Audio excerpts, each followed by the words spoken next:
Next example 2.40.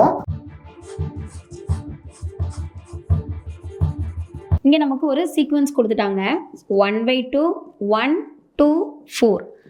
இந்த sequence ஒரு பெருக்கு தொடர் வரிசையா, அதாவது ஜாமெட்ரிக் ப்ரொக்ரெஷனா அப்படின்னு நம்ம கண்டுபிடிக்கணும்.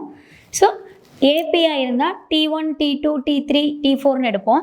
ஜிபியா இருந்தால் R1 ஃபஸ்ட்டு டேர்ம் வந்து R1, second term R2, third term R3, fourth term R4ன்னு எடுத்துக்குவோம். ஸோ ஜிபினாவே டிவைட், ஏபினா டிஃப்ரென்ஸ், காமன் டிஃப்ரென்ஸ் மைனஸ் பண்ணுவோம், ஜிபினா டிவைட் பண்ணுவோம். ஸோ R2/R1, அப்போ 1/1/2. ஸோ இங்கே இருக்க டிவைட் மேலே அப்படியே ரெசிப்ரோக்கலாக மாறிடும். ஸோ 2 மேலே போயிடும் 2.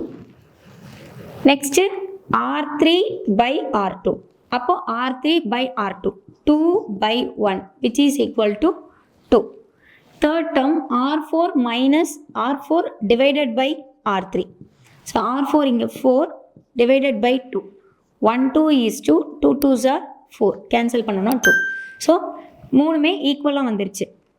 R2/R1 is equal to R3/R2 which is equal to R4/R3. Therefore, the given sequence is R in GP. கொடுக்கப்பட்ட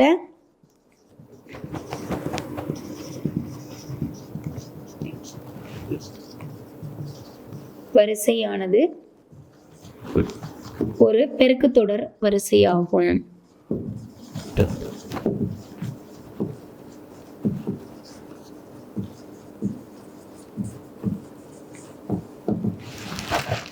நமக்கு கொஸ்டின் வந்து இந்த சீக்வன்ஸ் வந்து ஒரு பெருக்கு தொடர் வரிசையா ஜிபியான்னு கேட்டிருக்காங்க. ஸோ இது வந்து ஒரு பெருக்கு தொடர் வரிசை ஜிபின்னு சொல்லி நம்ம ப்ரூஃப் பண்ணிட்டோம். கண்டினியூஸாக வீடியோஸ் பார்க்குறக்கு மறக்காமல் மேத்ஸ் கே டிகோட் சேனலை சப்ஸ்கிரைப் பண்ணிக்கோங்க.